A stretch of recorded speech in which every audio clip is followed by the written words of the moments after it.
Hi, I want to thank you for checking out the Anchor Church podcast. If you haven't already, we would love for you to download the Anchor Church app. It's a great way to stay connected, view any of our upcoming events, or view any of our past messages. If this is your first time, we would love to get connected with you and have you fill out a digital connect card by clicking the connect button below this video.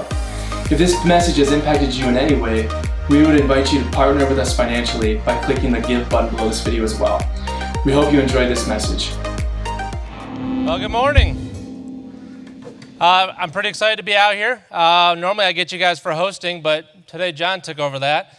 And Brent was, I don't know, smart enough or dumb enough, we'll figure it out at the end of this, but to give me a whole sermon to myself. So for those of you guys who don't know me, my name is Zach. I pretty much spend most of my time with the children's and youth ministry, and I've actually been in children's and youth ministry for the past 15 years.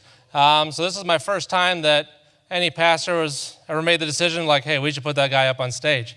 So I'm pretty excited about it, but this is my first full-time sermon up here, I guess. So if you guys see me like freeze or like lose my place or get stuck, I may need you guys to like bail me out. Like Cheryl, help me like feel like more at home. Like pull your cell phone out like you're ignoring me and just like you're texting. That would be good.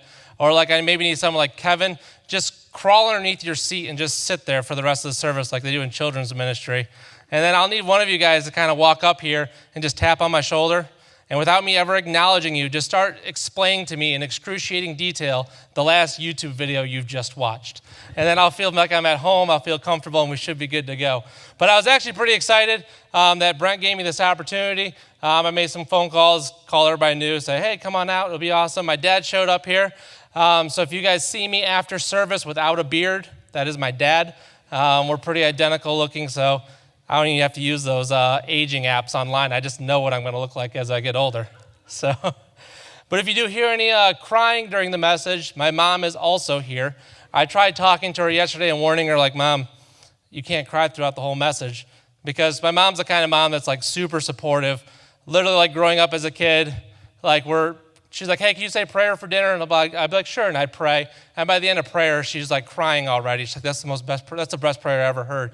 My mom's like super encouraging and supportive. I'll be up here and be like, hey guys, like doing announcements, you guys should download that app and we'll come home afterwards. And she's like, that's like the best anybody's ever done that. Like we're probably gonna download like 1,000 apps like off of that because you just did the best. I am literally the product of my mom always saying encouraging things about me. And I'm just like, yeah, that checks out. That's fact. And I just believed everything she said. So I'd say that's where I get my overly high self-esteem from. But I am going to speak, and since I've spent most of my life in children's ministry and countless curriculums and weeks of messages, when Brent asked me what I was going to speak on, it was pretty natural. I was like, I'm going to speak on Pharisees, because that's like the number one go-to message for every children's ministry is Pharisees, the bad guys of the New Testament. They're actually referenced almost 100 times in the New Testament. It's one of those people that were just naturally opposed to Jesus and makes really good lessons and messages for children, and it's really easy to grasp. But actually the Pharisees, the word Pharisee means to separate. And it came from the idea of sanctification, the idea of separating yourself from God, or for God's purpose. They were highly educated. They were Bible scholars. They were experts in the law. The law is the first 5 books of the Bible.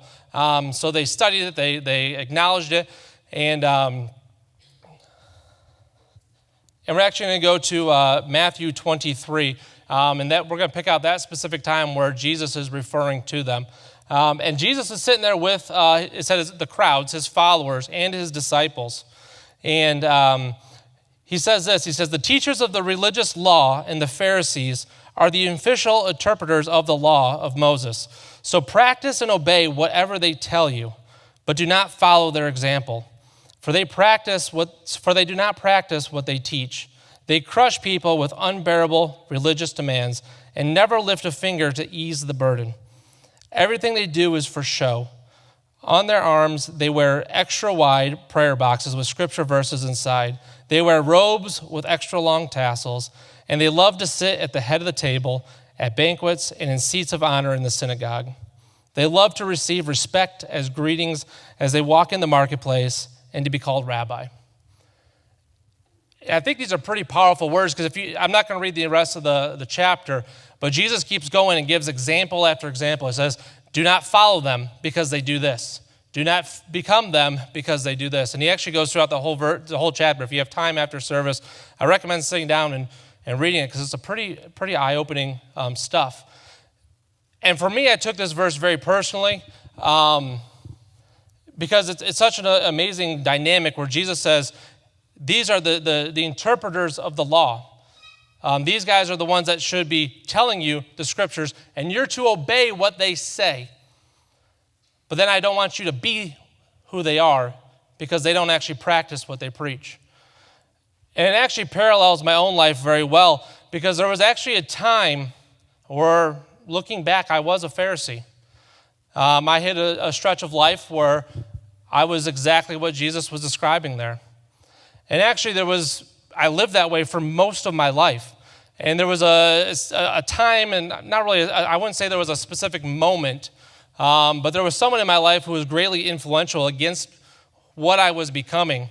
And she actually threw it in my face all the time, and it kind of created a lot of strain. But because of her example and the life that she lived, it actually formulated who I am today and what my ministry looks like. But to understand what this story kind of is, I kind of need to go back and explain my childhood a little bit. I wouldn't say I was an introvert because that would be insulting to introverts. I was not antisocial because I liked interacting with people. Basically, I was socially inept. I didn't know how to interact with people. Literally, my dad would yell at me constantly and just constantly talk to me. He's like, stop yelling at us. We're right here in the room. He called me a loud talker. I didn't know how to talk to people. I get really excited and just amp it up really loud, and I start talking really loud, really fast, and he's like, we're right here. Unfortunately for him, whenever we drove in the car, I was the seat directly behind him, so he said I just screamed at the back of his head the whole time that we talked. But I was incredibly socially awkward. I didn't dress very well. I was the kind of kid that we went to Walmart every year, and my mom let me pick out 5 pair of sweatpants. So I'd pick out a black pair and a gray pair and a blue pair and a green pair and a red pair, but I would never wear the red pair because that was just way too out there for me. It was too flashy, so I'd never wear the red pair, even though I get it every time. This is the year I'm going to wear the red pair, but I didn't. So, and that really hasn't changed. I owned 5 shirts. I think Megan had a poll going on which polo shirt I'd be wearing today. I decided to go for the whole blue outfit, so I really haven't gotten far from there. But I was a crazy kind of antisocial. I spent most of my time in my basement with my Legos and watching old sci-fi movies from the 80s and 90s, Lost in Space and Battlestar Galactica and all that stuff. But I didn't have a lot of friends. And actually pretty much my consistent friend my entire life was my little sister, Jenna. And it was actually, it's kind of weird to call her my little sister because everybody thought she was my older sister. She's about 2 years younger than me, but she was literally the one that would take care of me. That when we were in social situations, at church or something, she would be the one that I would be hiding behind, crouching behind, because I didn't know how to interact with people. Literally in high school, she asked a girl out for me because I was too scared. I mean, I was I'd like to say I was hiding right behind her, but I think I was hiding behind a car in a parking lot, just scared to death. She walked up and asked this girl for her phone number for me, and she was my original wingman, and it worked out pretty well for me. But literally she was pretty much my only friend I had. We spent most of our days playing Nintendo 64, Mario Kart, and Super Smash Brothers, and we had a lot of fun there. But there was actually a time as we got older, and I started going into high school, where I kind of started to change a little bit. I found my youth group and got really heavily involved there. And I became really comfortable there, and I started kind of flourishing, and I made some friends, and I started kind of really getting involved to the point where I was doing all the extra classes. I started leading a connect group on my own. I was getting up and hosting the youth group, giving the offering message and stuff. And I had actually really kind of I thought I hit my stride, and I thought everything was good. I was the guy sitting on the front row with his Bible in the Bible zipper binder thing, and had my notebook with custom stickers on there from Yes FM, from the local bands and stuff. And I'm this is it. This is cool. And I had a social group, and I thought this was exciting. And it was during that time that my sister and we actually started having slightly different social groups, really for the first time in our lives. Other than that, we were pretty much 2 peas in the pod, did everything together. literally tormented my parents in the fact that we would just kind of wingman each other and just circumvent rules and all that good stuff and have a good time. But she was always the braver one that kind of went out and did the stuff for me. She fell out of more trees than we could count because I was too brave to go up there and said, hey, you go up there first. And then, that branch didn't work, and she'd kind of ping-pong down. And I'd be like, don't tell Mom, don't tell Mom. But it was in that high school years that my sister actually started developing a different group of friends than myself. And the group of friends she would have, I'd have my group of friends that were primarily in the youth group and primarily in the church. And she would start having these friends from kind of our local community. I know some of the kids that went to Bedford, some of the kids who went to school with us in Toledo. And she started hanging out with this group of people. And my sister, like I said, she's the kind of person that could talk to anybody. And all of a sudden, like, complete stranger, 2 minutes later, they're best friends and they have, like, plans. Like, literally, her and her husband went down to Florida and met some people on the beach and then all of a sudden had dinner date with them. Like, I would never do that. Whitney would never do that. She would never talk to anybody. But that's just how she was. But these group of friends that she was hanging out with, for all intents and purposes, and just to be short, they were people that were primarily outside the church that we grew up in. They were primarily outside of our religious beliefs and the doctrine that we followed. And quite frankly, these were unsaved, unchurched people that she was bringing into our home and who were being drawn to her. And she did a great job because she would be constantly witnessing to these people and constantly speaking into their lives and was always counseling people endlessly. But for me, living in that very tight group of people in my youth group and finding that comfort, I was mortified. Because all of a sudden, my sister's bringing these people, and I'm probably exaggerating this because I was very much like legalistic, like couldn't like think outside the box. Everything was black and white for me. And I'm probably, like I said, I'm exaggerating this, but she would bring people to our house that were just, they'd be high as a kite. Sometimes they'd be drunk. This probably happened like twice in our life, but for me, this happened like every week. And they would be like swearing and stuff, and I'd be sitting in the basement hanging out with my friends, and we're trying to watch a movie, and then her friends would come down, and they're cussing and stuff. And it made me angry. And I remember one time I got in a kid's face and I said, how dare you swear in my house? How dare you act like this? And I would complain all the time because I'd go talk to my parents. I'd be like, Jenna's got these people in her house. I call them dirty people. And I was like, so they've got these dirty people in our house. They're not obeying our rules. They're swearing in the basement around my friends, and I want them out. And then Jenna would be like, Mom, and then I'd have to leave. Like, they'd make me leave. But it happened over and over again, and I would just become furious. I literally became like one of those like intense street like corner preachers, just screaming at them, condemning them for their lifestyle. Keep in mind, I'm like 16, 17 years old. They're right around that same age. And I'm telling them, like, you're going to go to hell. I don't know what you're doing. I don't know why you're acting like this. Get out of my home. But then it got even worse because she started inviting them to youth group. It was horrible. I was freaking out. I'm sitting here in the front row with my Bible and all my friends, and she's in the back row with all these people I consider dirty people, and I was losing my mind. I was like, Mom, don't let her bring these people here. Like, it's embarrassing. I don't want these people in my youth group. They don't know how to behave. They don't raise their hands during worship. They don't know the Bible verses. They don't know how this works, and they're loud and rowdy, and I was freaking out.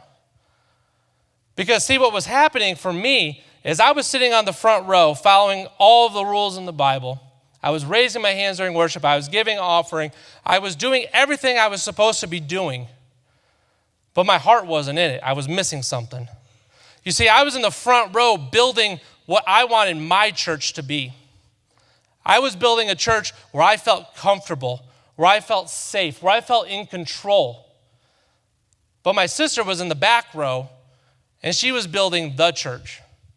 She was finding people that were lost and needed help, and she was showing them through her love and through her understanding and through forgiveness what Jesus had originally set up when it came to the church.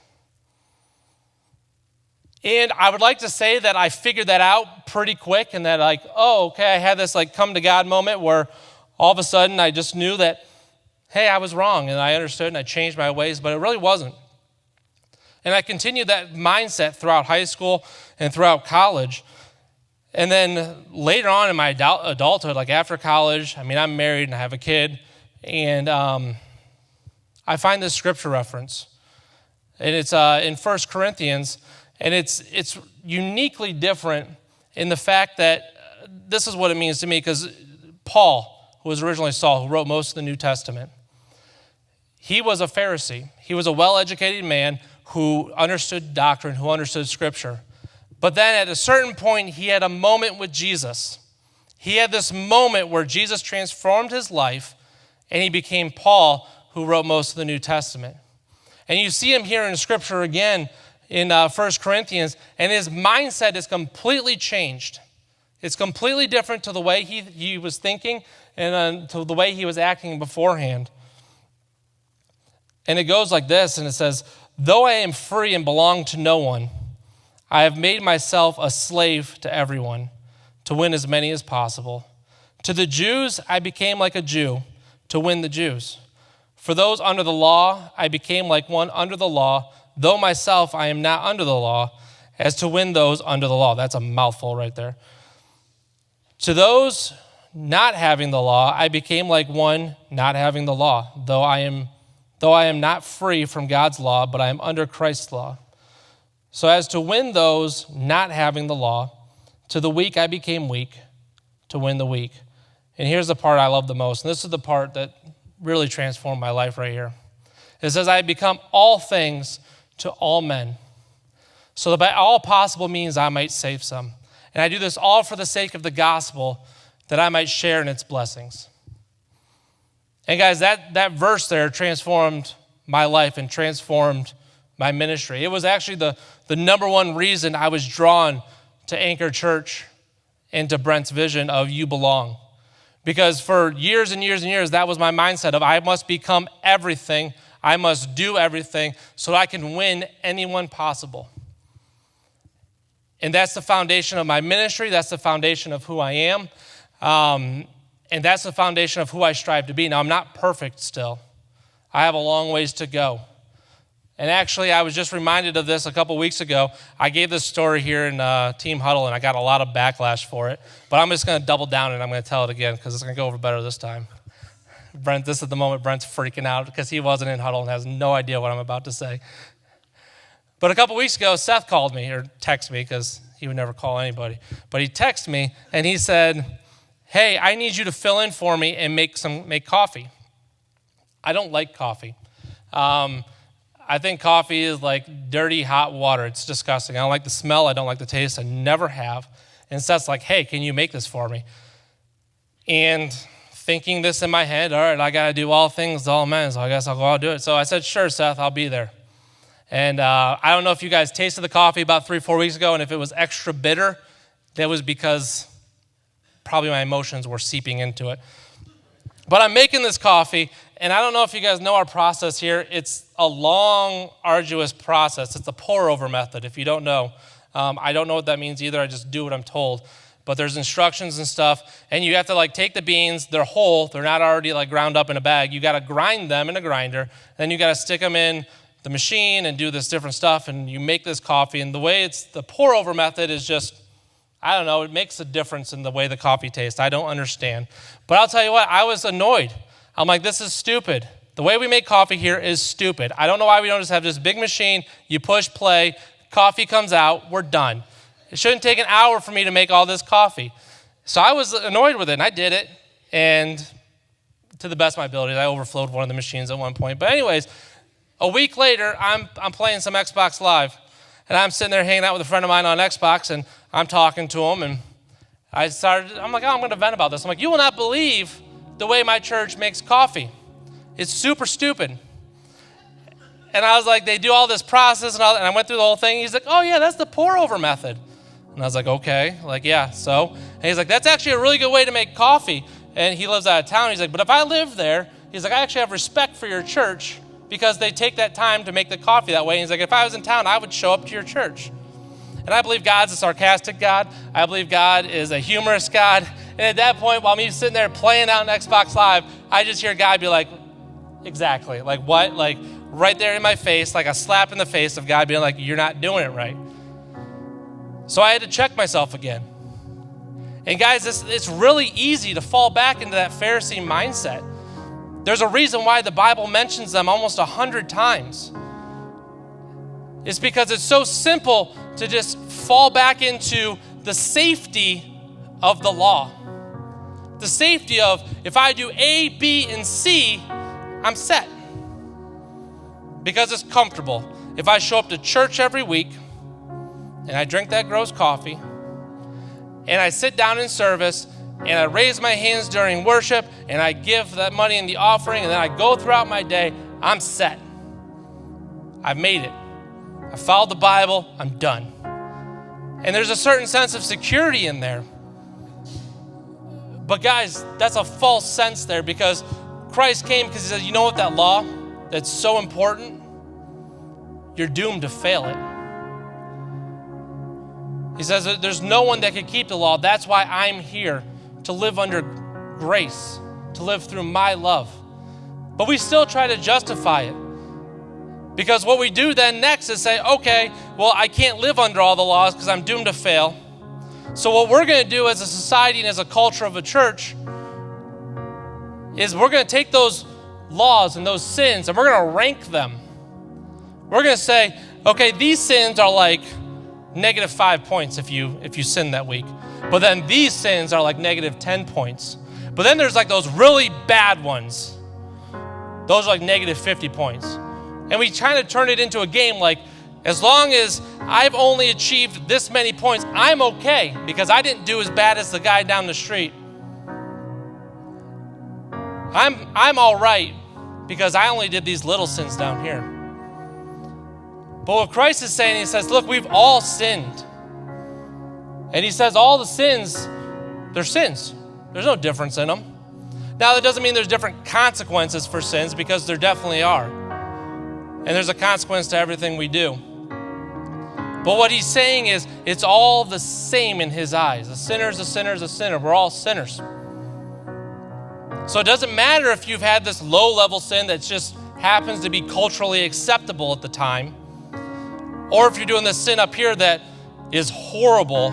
Like 50 years ago it was like really bad, but now it's like downgraded to a level 10 because we've evolved as a culture and we're more accepting. But they're all the same. The bottom line, guys, it's so easy to become like a fundamental mindset Christian.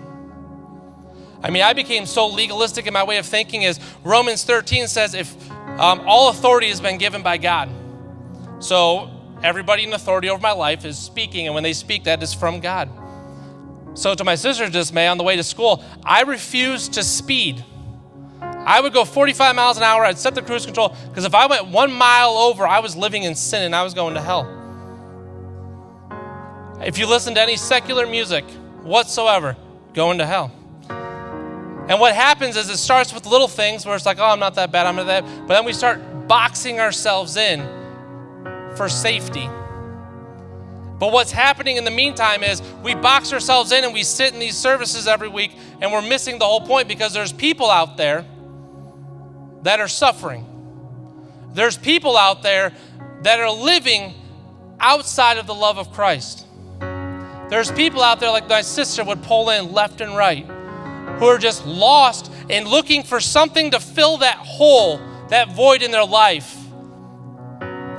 It is so easy to sit here and say, well, I invited them to church. I sent them a text message this last week. They should show up. If they don't show up, there's no hope for them. Guys, church was never meant to be grown by inviting people to church. And everything that Christ has said is go. Go out, go find them. Because when we find them and then they see the difference in our lives, and I'm not saying we need to bash them over the head with scripture and we need to preach to them all that stuff. I'm just saying, show them what's different inside of you. And when they see that difference and they experience that love that you have for them because that came from Christ, then they're going to want to follow you. Then you're not asking people to come. You're just saying, on Sundays I go to church, and you start walking and the other people are like, I think I'm going this way with them because that looks good. And they start following you. And then that's when people come in, and that's how the community grows. And that's how a church grows. But more importantly, that's how lives are transformed. So I'm going to close here in prayer in a minute. But basically, you're sitting out there and you're either one of two people. You may be sitting there right now and you're that person that was hurt by someone in the church. Someone like I used to be. And that hurt has stuck with you, and it's affected your relationship with God. It's affected the way you live your life, because someone in authority over you who was supposed to show you Christ's love condemned you under the law. If you're one of those people, I'm sorry.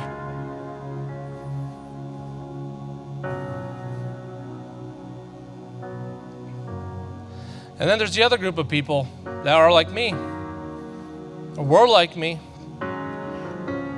and you found a comfort in your salvation,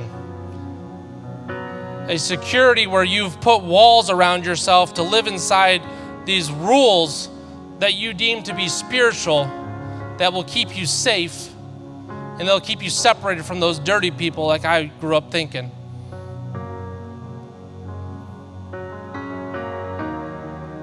I see those kids' faces all the time in my head. I don't know their names. I never bothered learning them. My wife and I we went to Kroger's the other day. Walked in, I saw somebody, said, I feel like I should know that person. And we kept running into him in the aisles and stuff, and I had no idea who it was. And we left, and I'm like, I feel like I should have known that lady. And my wife told me who she was. It was one of my sister's friends who literally lived in our house for a month because she got kicked out of her own home at one point. I didn't know who she was, and she literally lived with us. Now, not everybody may be extreme as I was or going through that same thing, but we cut people out every day. While we're in the line at the grocery store, while we're sitting at their jobs, there are those people standing right next to you. And you're so safe inside the bubble that you've created, you don't even see that they're there. Or maybe even worse, you see that they're there and they're an affront to what you think is right. So you go out of your way to attack them and just perpetuate that hurt that I did to so many people.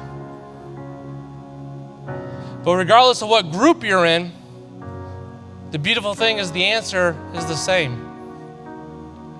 And that's the love of Christ. Because the love of Christ can heal those wounds caused by those Pharisees in your life. That love of Christ took a Pharisee like Paul and transformed him into one of the most influential people to ever write in the Bible. One of the most influential authors of all time.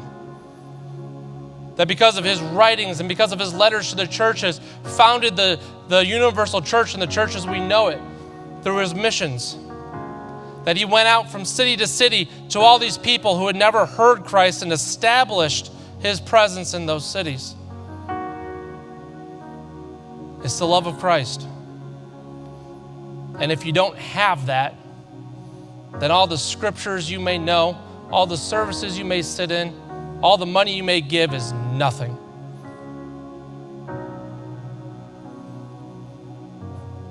Dear Heavenly Father, I thank you that we have hope. I thank you that you sent your son Jesus to say, you know what? Regardless of what you've done, regardless of what you've gone through, regardless of how you may have treated others, there's forgiveness. There's salvation. And God, I pray right now for everybody who is hurt by someone in the ministry, by someone in the church, by someone who had authority over them that was supposed to show your love. God, I pray that you would just heal their hearts, that you would break away that pain from them, and that you would fill them with your love. And God, I pray for those who live each day thinking that they're safe because they've built themselves into a bubble, into this fortress that they think they have, but really it's a prison. That they're bottling this all up, that they're withholding their gifts, talents, and abilities to go out and to find other people, to show them your love and to show them your salvation. God, I pray that you just heal our hearts. And God, I pray that every single person today would leave here knowing how much you love them, how much you care for them, and that no matter what they've done or what they've gone through, it doesn't matter in your sight because you love us anyways. God, I thank you and I praise you for who you are. In your name I pray. Amen.